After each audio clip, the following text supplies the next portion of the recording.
Hey, how y'all doing? Hey, good. How are you? Good, good. Good, good. We just got a new puppy, so if I'm like over here doing this, I'm figuring it out with him. But yeah, Oh, no biggie. What kind did y'all get? we got a Danish. So he's a Great Dane Mastiff. Here, he's a Great Dane Mastiff. Oh man. So He's pretty small right now. He's only like 9 weeks, but his dad topped out at 210 and his mom was 185 pounds. So he's going to be a big boy. Oh my God. So we're hoping he's the same way. And that's how he's been so far. He's been very gentle and like he loves people and other dogs. So yeah, big dog, but not necessarily scary. So if you two want to start off the episode, just introduce yourselves a little bit about each one of you. That'd be cool. Sweet.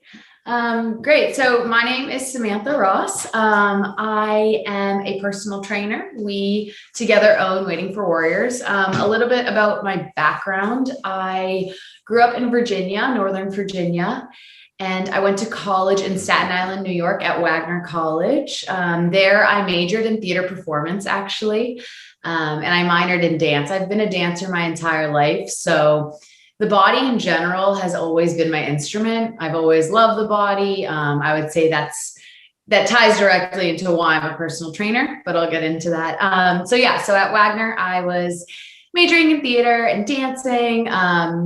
And that's what I did right outside of college. I still do. I actively audition. However, right now, due to COVID, the theater industry is kind of on a pause. It's not over. It's just on a pause.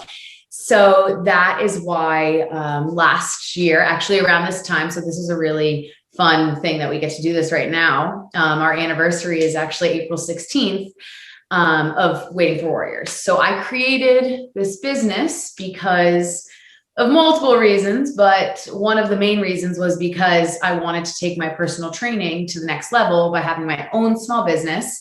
And helping people out in my situation while theater wasn't really going on. I've been a trainer. Training was kind of my survival job as I was performing when I lived in New York City. So I trained at Equinox. I trained at Retro Fitness. I trained at all different types of gyms.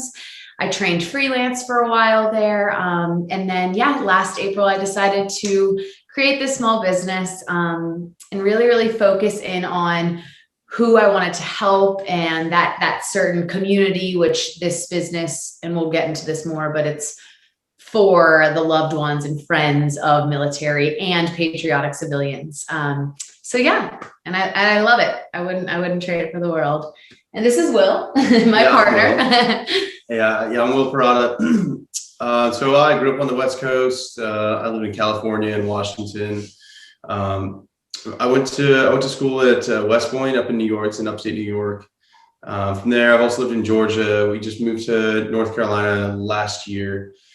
I grew up playing sports all my life: football, baseball, boxing. And I'd say a big influence that like fitness in general had on me was I had like childhood asthma pretty severely.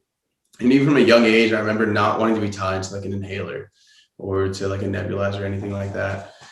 So I got really into cardio-based things. And at the time, being 10, 12 or whatever I was, it was mostly just like running and calisthenics.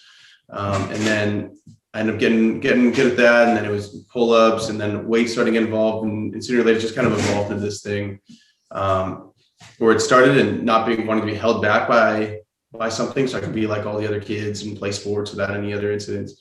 And it kind of just became something that I ended up enjoying.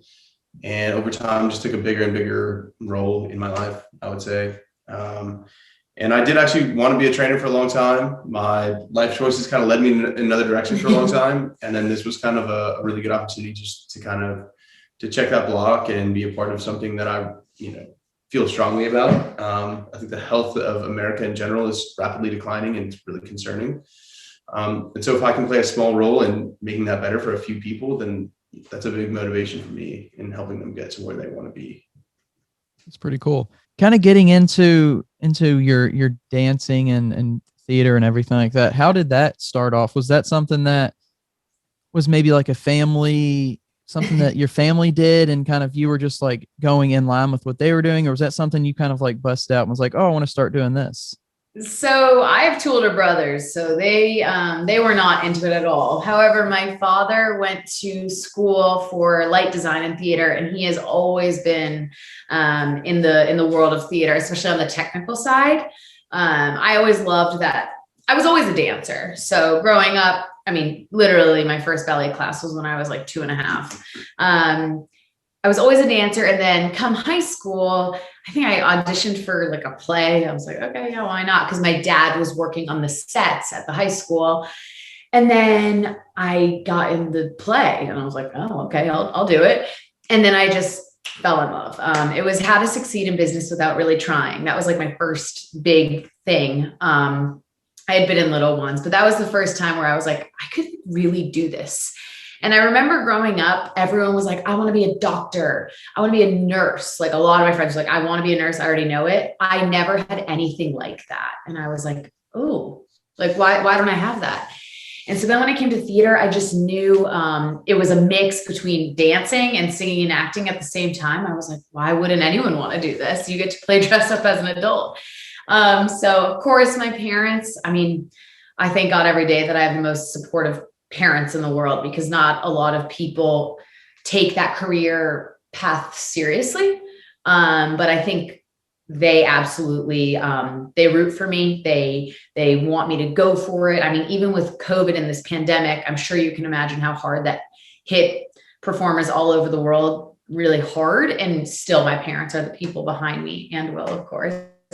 But yeah, so it was a family thing with my dad. And then I went to school for it. I actually wasn't planning on going to school for theater. I went to Wagner hoping that I would make it in the theater program, because it was too late. By the time I decided my senior year of high school that I wanted to even do theater, it was too late to audition into any of the programs. So I transferred into the program my freshman year at Wagner, which was like that was probably one of the biggest accomplishments of my entire life, because transferring in was a little bit more difficult. But yeah, and then from there, I fell in love even more. I will always be in love with it. It's I would say personal training and theater are both my dream jobs. But at the end of the day, like theater will always have a special place in my heart. It's just a different type of thing for me. It's a different type of job. But yeah, and I do love that I help people in personal training, but I also think I do help people when it comes to theater. I think that when you walk into a theater, you kind of escape reality and you escape what's going on in the world. I think maybe that's what we need the most right now. I feel like a lot of entertainment is to do that, just escape what's going on. And that's one thing I've noticed is it's so hard to escape it now on TV, and just it seems like it's even sports now. It's become this bigger movement to where you can't really just like escape into a different world or a different time. Right. It's definitely become harder to do that, but kind of going to the theater and the dancing and performing side of it. Do you feel yourself using those skills in what you're doing now? So it's funny. That's actually a really fun question. Whenever I do group fitness classes or, classes or I have to be really motivational and upbeat and stuff. I do think in a way, one, knowing how to use my voice, because you can lose your voice very quickly when you are not yelling at people, but being encouraging them loudly, encouraging people. So knowing how to use my voice and taking care of my body, like as an actor. And I think people don't really understand this. I know everyone thinks actors look good, but taking care of your body is huge in the entertainment industry, but in the theater world, musical theater, it's no joke. I mean, singing, dancing, and acting all at the same time, it's not a joke. The cardiovascular endurance needed is huge, right? So I do think that, I mean, even when I started training 5 years ago, I've been a trainer now for 5 years. I noticed in auditions, in an audition in New York, you have 2 minutes to dance as hard as you can and as best as you can. I noticed immediately my cardiovascular health was so much better. I move so much better. I knew how to maintain flexibility, blah, blah, blah, all that stuff. So I do think it ties so nicely into personal training. And I think that's why I'm always, we talk about this a lot. Like I wake up genuinely every day, excited to do my job. Although it's not theater, it's that other, like I said, that other job that it's a dream. And I think in terms of knowing how to talk to people, in the theater industry, it's huge. Like in auditions, you can't, you're very judged right when you walk into that room before you even, sing or dance. The way you talk to someone is noted, right? And you cannot book a job because of the way you did or didn't talk to someone.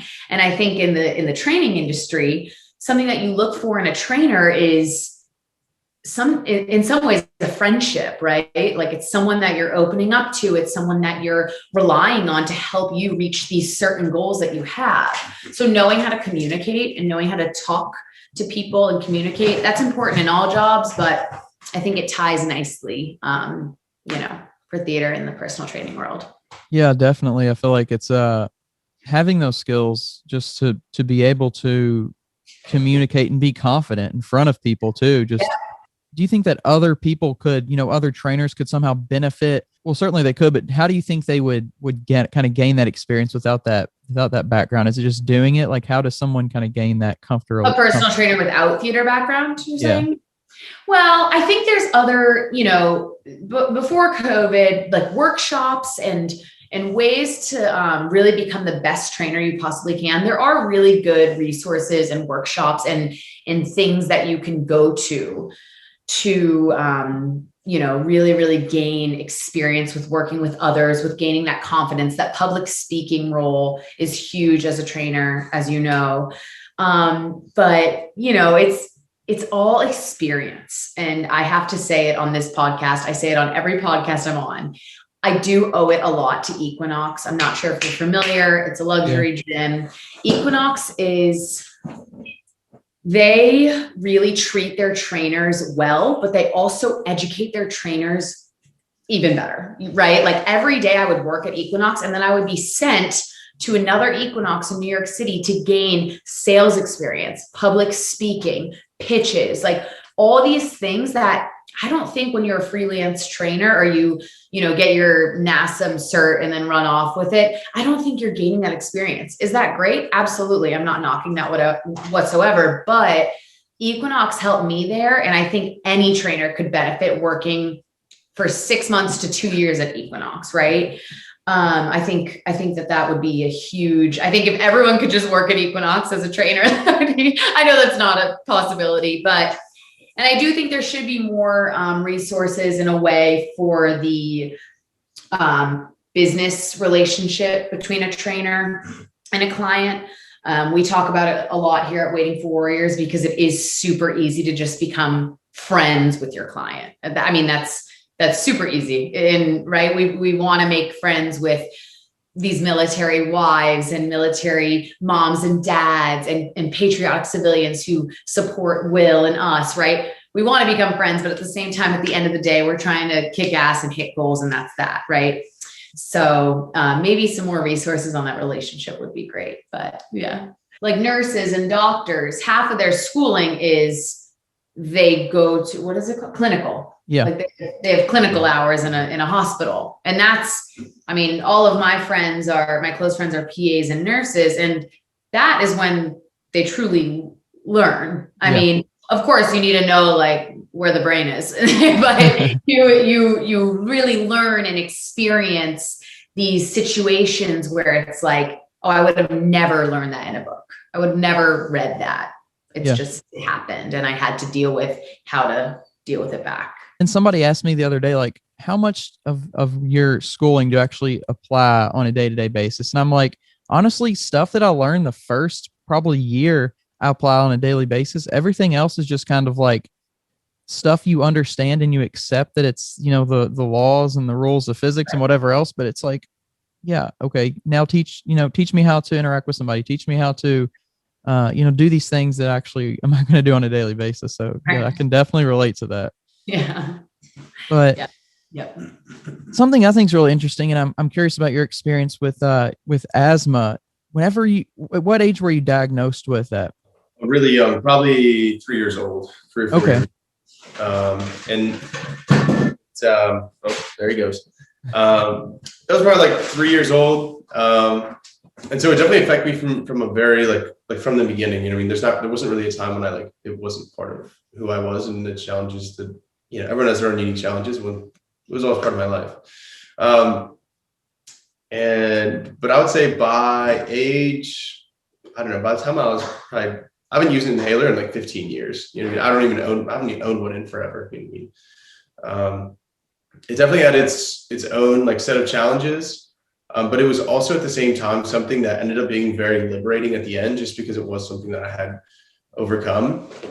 And it kind of left me in a state where I'm like, okay, if I had a legitimate excuse to not do all these other things, but I pushed, you find yourself pushing through, and because I want what's on the other side of this, what other things in life am I doing that at? You know what I mean? What other things are there? Maybe legitimate obstacles, but they're obstacles that I can push through, and it's definitely been a good like learning point for me, as far as just like being persistent and over time, just like not giving up, not quitting.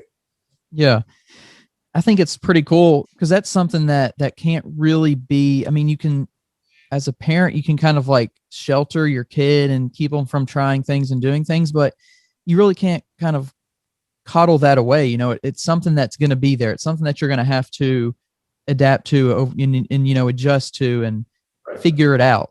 I think it's kind of cool because, a lot of problems in today's society is almost like, well, let's just protect everybody so much that there's no problems and there's nothing to overcome and there's nothing to learn from. Did you kind of hit a certain age or a certain grade in school to where it kind of really hit you in terms of when you finally were aware of being like, okay, I now understand that I have this certain thing I'm gonna have to overcome? And if that happened, did you have a period of like being not depressed, but how you can just kind of get down? Did that ever happen to you? Yeah, I would say I was in, let's see, it was either kindergarten or first grade. Miss Cox, if you're out there, I was in Mrs. Cox's class, whatever that was. I think it was first grade maybe. And I had an asthma attack in class, and I didn't really know what to do. And so I just sat there and I kind of froze. And I sat there for several minutes, not being able to breathe. And then the teacher looked up and whatever, she could see that there was something wrong. So she pulled me out in the hallway. They ended up calling ambulances, and it was like a whole ordeal. I'm going to a hospital, and obviously, like when you're 8 or whatever age that is, it's pretty embarrassing. That happens in front of your whole class, and you're just like, ooh, like this is not. I don't want to be the asthma guy. You know what I mean? This is not. I don't want this to define me. That was definitely something that had an impact on me, and probably still does to this day. I had other like health issues as far as I couldn't like end up being allergic to food for a while, and like all these other random things going on that. So I definitely had some health problems. I just remember like I don't want to be the guy that can't eat whatever the rest of the class is eating, or that can't go out and play at recess because he has asthma. Just figuring out, hey, like how do I get past this? If this is not what I want for my life, how do I change it? And I think what you're saying is super valuable, that we as a society are so afraid. We are so worried about something going wrong that we kind of bubble wrap our lives to the point that we probably avoid some of the really bad things, but I think we also do it to the point that we avoid some of the really good things. I mean, and different people have different opinions on different topics like that. And in some ways, yes, like, should you put your kid in a car seat? Like, yeah, I think we could probably all agree that it's definitely a safe thing to do. But in other ways, part of my job is like parachuting. And it's something that I really, really enjoy.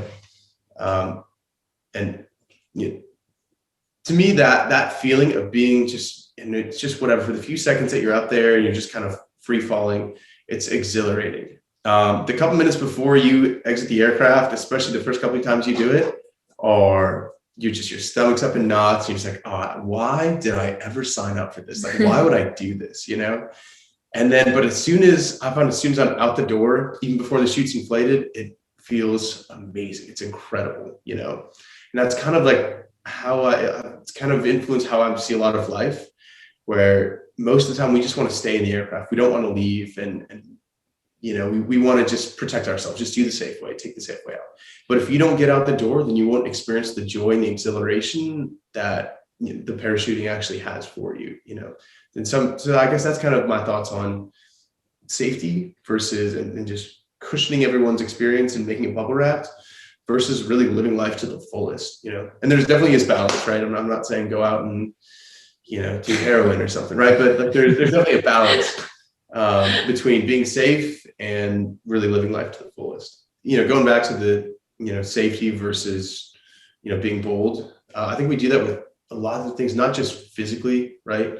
Like all the playgrounds getting, whatever, it's like playgrounds getting banned because they're not safe enough at elementary schools, playgrounds that have been there for 40 years. I think we don't just do it with physical things, but we do it with, mental things or like emotional things, or like, I don't want to quit the stable job I have and try to do what I'm actually passionate about, or so on and so forth, right? So for her, a lot of her friends have like very successful careers, but not necessarily careers that they really wake up and enjoy doing every day. And so for her, the one thing, if nothing else, you really have to give her credit for is always doing the things that she's very passionate about. And so the two things she's doing is theater and the personal training, starting the personal training business. And it's a leap of faith to kind of go out and I'm gambling, I'm betting on myself. It takes a certain amount of confidence and a certain amount of boldness to say, I'm betting on myself that I can do this and I can make this work. And I feel like as a society, we kind of lack that. We lack that willingness to take risks and we just try to protect ourselves instead of saying, hey, how can I live my best life, if you will? You know what I mean? How can I make decisions that I'm going to be proud of and that I'm going to find fulfillment in? And I'm hoping we can bring like a little bit of that, like to people's lives through this business. Yeah. How did you guys meet up? When did that happen? Why don't you? This is we met going at to an be. airport. Actually, we met at an airport in LAX. I was visiting family in California. She had just finished shooting a movie. She was on a contract for a film there, and she was actually supposed to fly out the day before. She was having so much fun in LA. She decided I'm going to extend my flight another day. So we were both in line at the baggage counter, where you check your bags, and it was just taking forever. It was taking, and she was standing in front of me, and I was like, "Hey, I'm pretty early for this flight. We got 3 hours." And the girl in front of me is pretty cute. I'll just talk to her for burn a few minutes while waiting to check our bags. Now we started talking, just chit chatting, and I noticed her ticket was hanging out of her purse, and I realized, hey, we're on the exact same flight. So I, casually asked, "Oh, what flight are you on?" "No way, me too." And so anyway, she goes to check her bag, and then she's, "Hey, well, I'll meet up at the gate." I said, "Okay, great." So we had to meet up at the gate. The flight kept getting delayed, so we just kept talking, and we ended up having, just really connecting and being on the same page. Eventually, we made a bet on something. I don't know, whatever it was. Doesn't really matter. We made a bet on something, and we bet a cup of coffee on it. And as time went on, and I won the bet. For record, so I won the first of anything. Not that I'm competitive, but I did win the first competition. And so anyway, so I won the bet, and but we were just so busy talking, we never went to get the cup of coffee. And so we get on this flight, we board, and we weren't sitting near each other or anything. So I rack out for the entirety of the 6 hours, just fast asleep. And then we land in New York, and I'm getting off the jet bridge, and she's waiting at the end of the jet bridge. And I was like, "Oh, you waited for me. What are you doing here?" She said, "Well, I lost the bet, and I'm not a liar. I owe you a cup of coffee." So she got had some bold moves there. So I said, "Okay, fair enough. I'm not going to turn down free coffee." So we ended up sitting in JFK for like 4 hours on St. Patrick's Day, just shooting the breeze and talking, and then kind of went from there. Yeah. Wow, that's pretty crazy. What about from your perspective? You were kind of lucky that she wasn't thinking, "Man, this creepy guy, I'm going to switch my flight around." That's what people say. They're like, "What?" Well, the thing is, I could talk to, I feel like, a brick wall, and as could he. Like, we both are just so, like, we love talking to people. We love hearing about different people's lives. Like, we're very outgoing, right? So all my friends, when I told them this story, they're like, "Only you, Samantha, like only you, this would happen to you," right?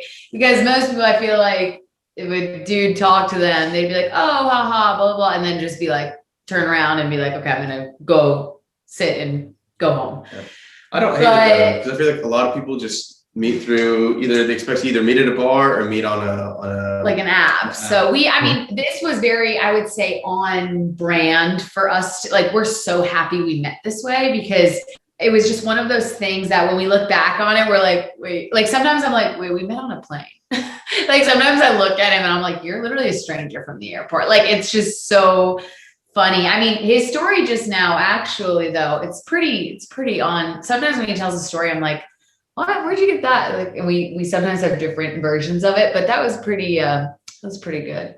Yeah, I think it goes back to taking risks. Yeah, taking risks. He took a risk. And I mean, I always say that that morning I woke up on that plane and I thought to myself, do I stand and wait for him? Because he was behind me on the plane. So I'm like, I have the option to either go off and never see this kid again, or wait. And he comes out and I said, okay, let's get coffee. But I was like, I texted one of my girlfriends. I'm like, he seems so nice. He seems so awesome. Like, I'm not really looking for a relationship right now, but blah, blah, blah. And she's like, just stay. Who cares? Stay and talk to him. So I was like, you know what? You're right. And I did. And it was the best decision I've ever made in my life. So here we are. And how old were you? How old were?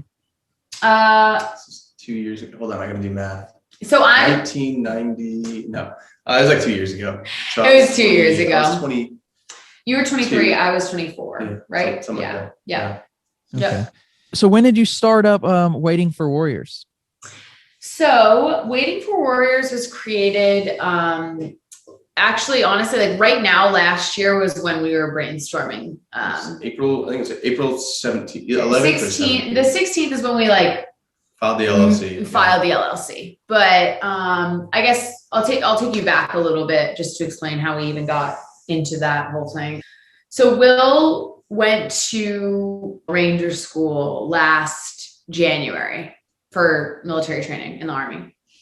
And it was kind of the first time that we had a situation where we weren't going to be able to talk on the phone. We had, been long distance since the day we had met, obviously, but we had never had a situation like that. So we both knew it was gonna be rough. Everyone knows Ranger School is kind of rough. It's 61 plus days of letters, and that's that.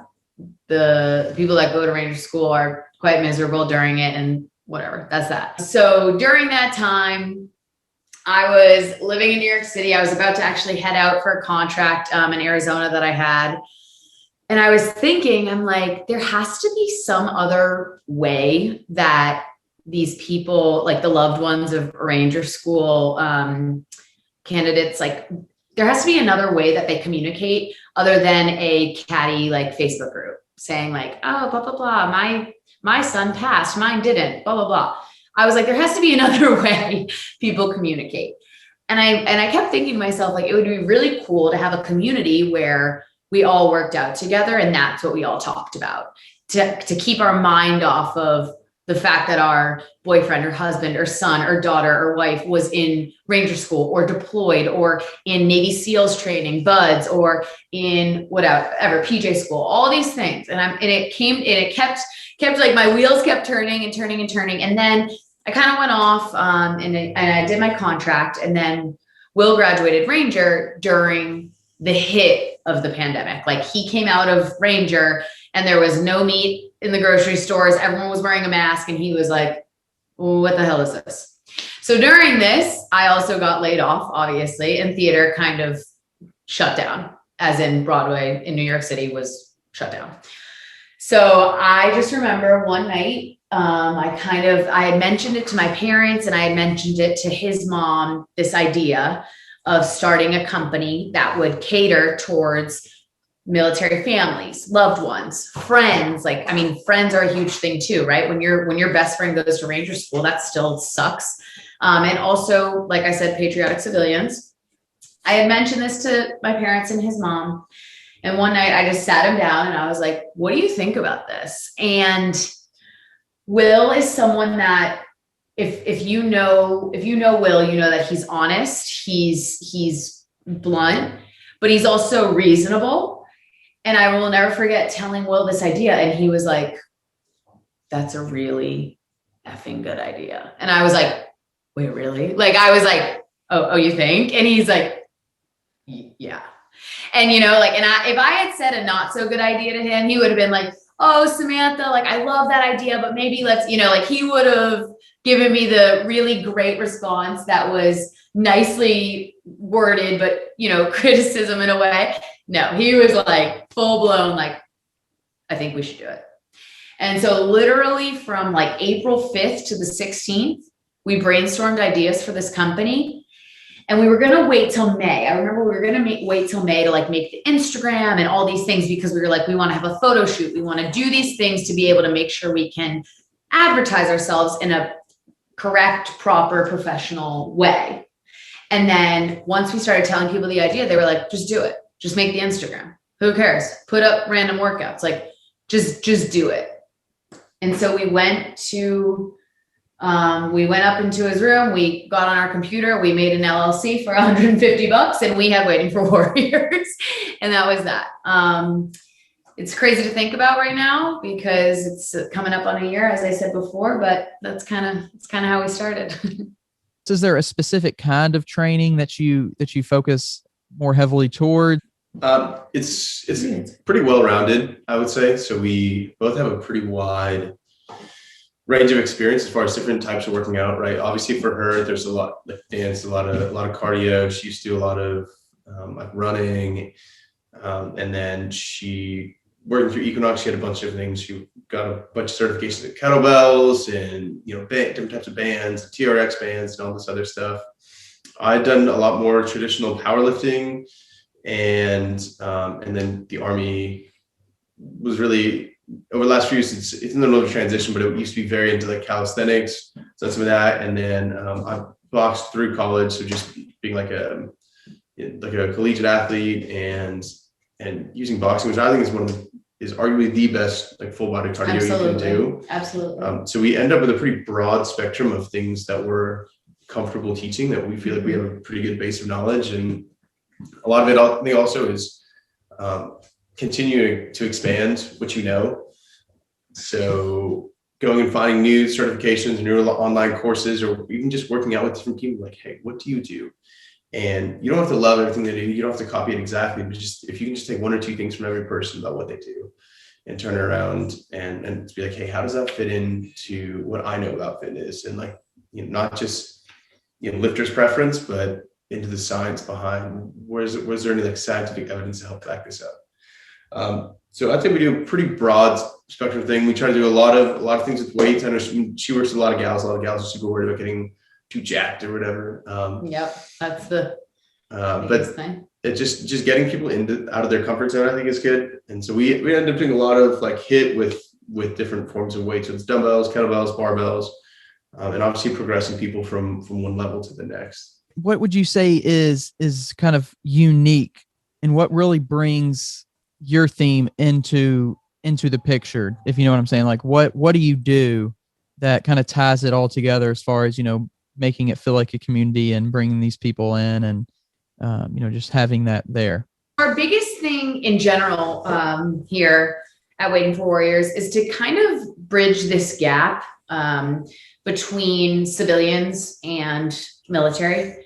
When we first started, we read so much about how, if you're not in the military, or if you don't know someone in the military, there is a huge gap. People don't really understand what goes on in the lifestyle of military members. And a lot of people, maybe there's misjudgment there, or maybe there's, just things, unknown things, but there are a lot of patriotic civilians out there who genuinely are like, I want to support and help, the military. Right. So our biggest thing here is to blend that gap and to create a space and a community for everyone to train and have fun and get some cool merch and, do their thing here at Waiting for Warriors. We're actually working on a forum right now.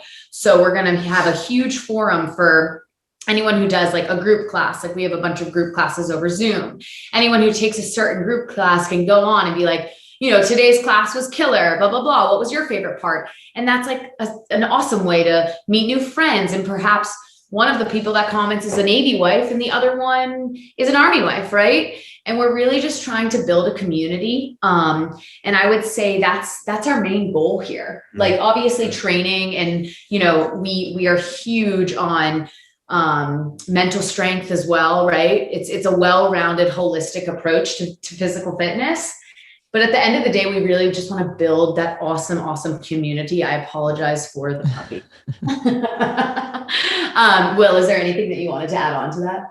No, I think you nailed it. The bridging that civil military divide is really important. It's something that people at higher levels of the military and of the government are becoming increasingly aware of. Yeah. There's a smaller and smaller percentage of the population that's able to serve, whether that's health reasons. Obesity is a huge one. And it tends to trend through families. So if your dad was in, or your mom was in, or you have an uncle that was in, then you're much more likely to be in, as opposed to somebody that has no family that was in. And what ends up happening as they build, these bases are generally in areas that people don't necessarily want to live in. There's a lot of bases that are in the middle of nowhere, like they're out in the Mojave Desert or in the middle of nowhere in Louisiana. And so these military kids grow up going to military schools, and then they end up joining. They're the ones that end up being the next generation of the military. And so a lot of people that I've spoken with over the years that are civilians and don't have much connection to the military, they all want to support the military. Oh, thank you for your service. But then past saying that phrase, they don't really know how to support them. And it's not that they don't want to. It's that they just maybe don't know how, because they don't have that connection, because all the military families are out living in the middle of nowhere. And I will tell you that military families, especially spouses, significant others, and kids, there's a lot of things that people don't realize that they have to endure, that they have to overcome. They have a lot of special challenges.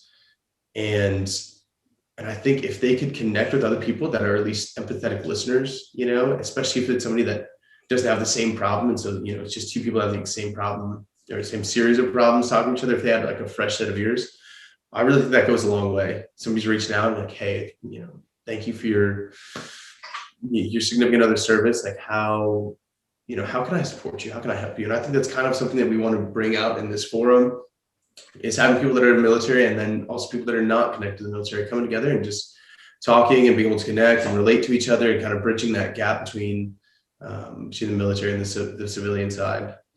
But we're kind of in the opening stages of doing that. I think the training side, as far as the actual physical training side, is taking off a little bit faster than we expected. So now we're kind of playing, catch up, trying to get all, make sure we continue to cover all our bases, just as the client base continues to grow.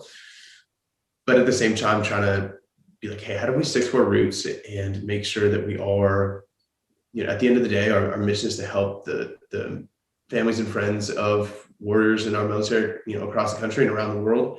How do we make sure that we're providing that mental and emotional support that they need? If that's our highest goal, how do we make sure that we're reaching that? So that's kind of what we're going through right now, and trying to build these forums. Obviously, there's Facebook and there's instant chat and whatever the kids do these days. But that's kind of our next goal, is figuring out how do we connect people? Yeah. And it's so fun to see, like, adding on to what, and it's interesting, adding on to what Will said about, a lot of, you do hear a lot of people say, I almost joined the military, but so on. I don't think that makes them a bad person. I think sometimes, the military is strict with like eyesight. If you want to join the Air Force, you're probably not going to join the Air Force with bad eyesight. That's just a fact, right?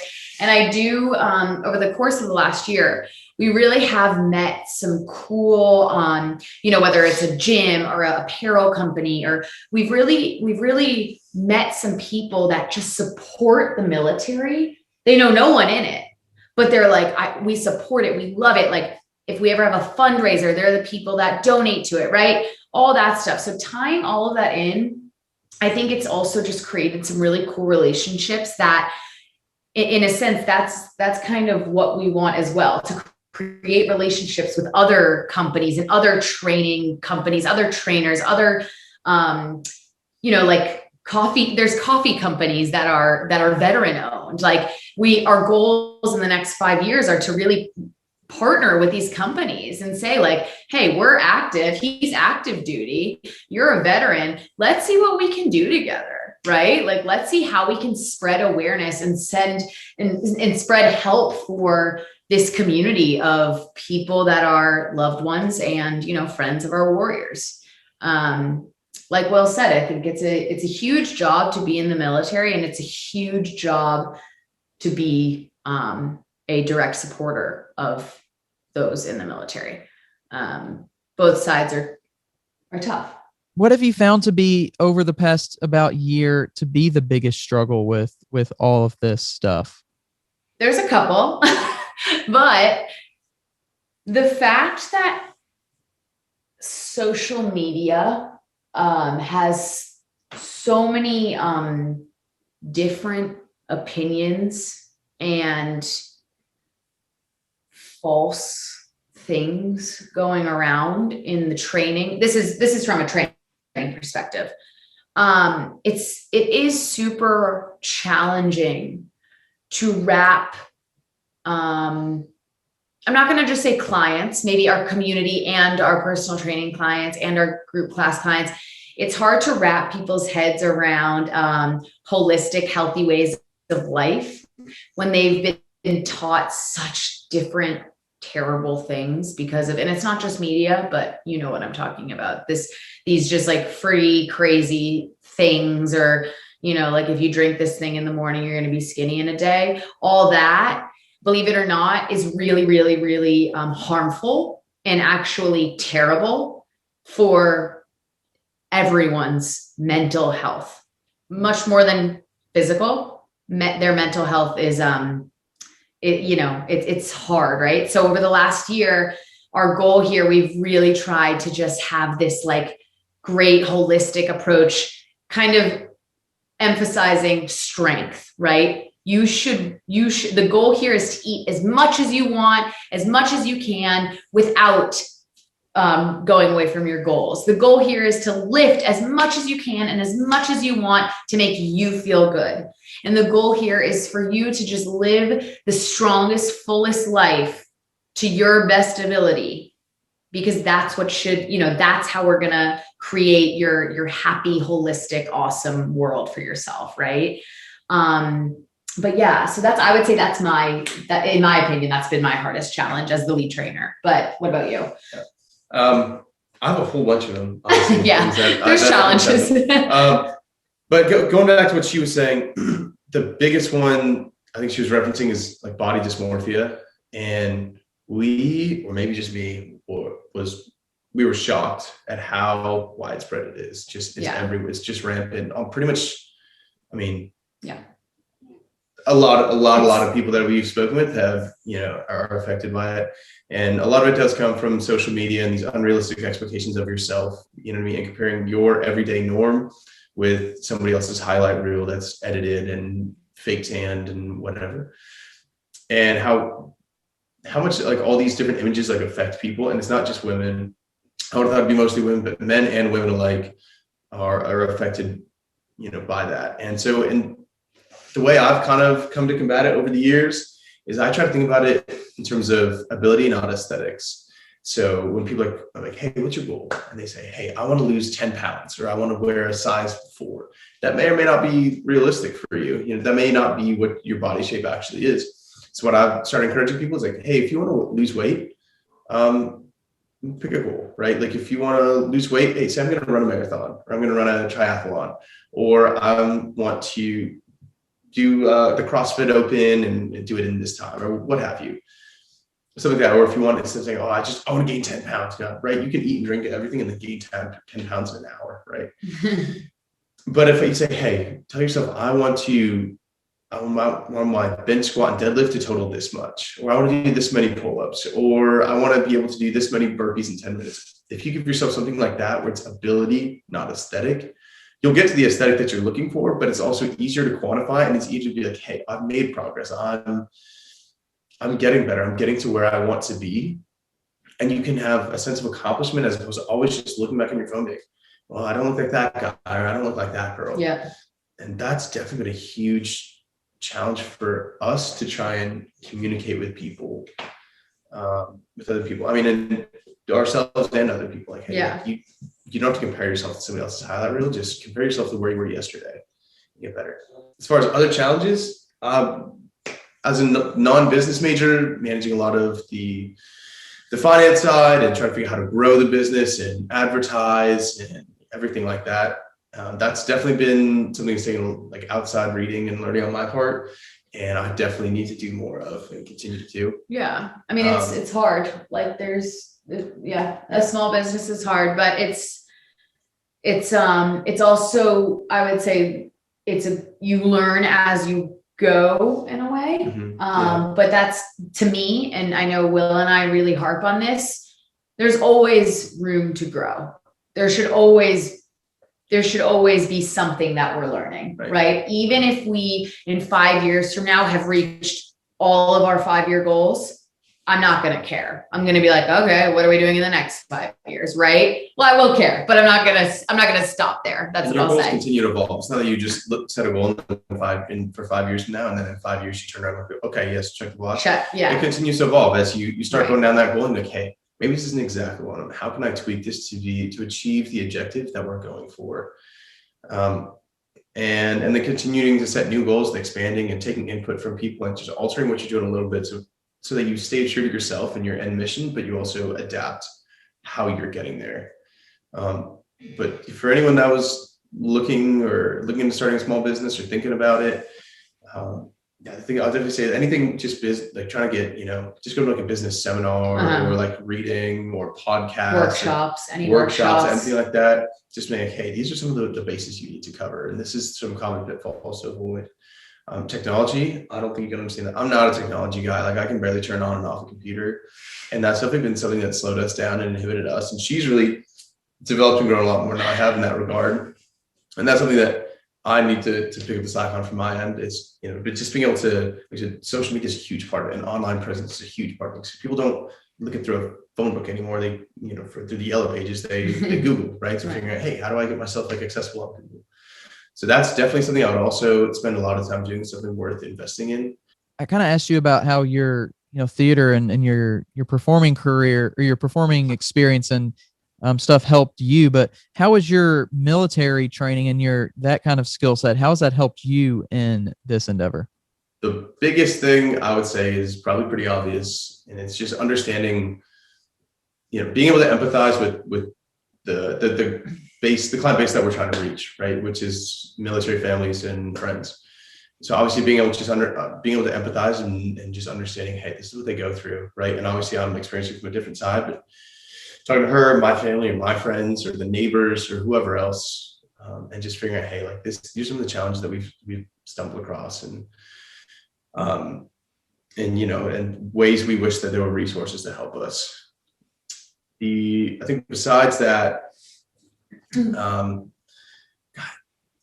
probably a lot of things. I think like we talked about risk taking, I think is part of it, and also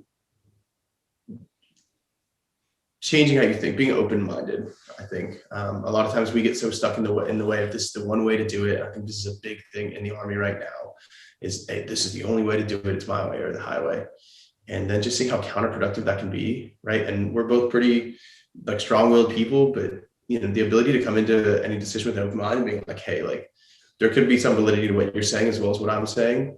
And let's figure out how to either, we could go your way, we could go my way, or we could find out there's a way to blend them. And that's actually the optimal solution. So I think that would be the other thing that I've really come to take away from this.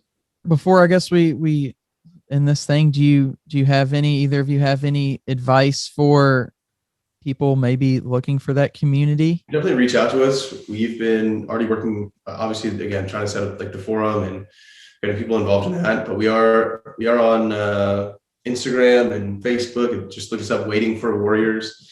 And we'll definitely work to get you plugged in, no matter where you are around the country. The nice thing about being in the Army and moving so much is that you have friends that are all over the place. And so the ability to connect people, and so we can try to do that in just onesies and twosies here and there. Like, hey, like, oh, you're moving to Colorado, let me know. Yeah. So just trying to connect people there. And so whether that's in person or online, that's definitely a way. I was going to say also, it's, I think something I love about our company is that we don't have a bunch of people on our team right now that have no idea. They have no experience with the military lifestyle. I'm not going to say that I'm an expert. I've known Will for over a little two plus, not that long. Right. So I'm not going to say I'm an expert military girlfriend, but I am a military girlfriend. I do own this business. I am the lead trainer here. Like, it's a business, but at the end of the day, I'm a military girlfriend. I get it. I felt alone. I felt like, why would anyone do this? Why would anyone join the military? Like, I have felt these things, and Will is active duty. Will plenty of times has thought, wow, this really stinks that I can't get dinner with my girlfriend tonight because I have to sit here on base, or wow, I am deployed. This stinks that I'm not with Samantha working on our small business. Right.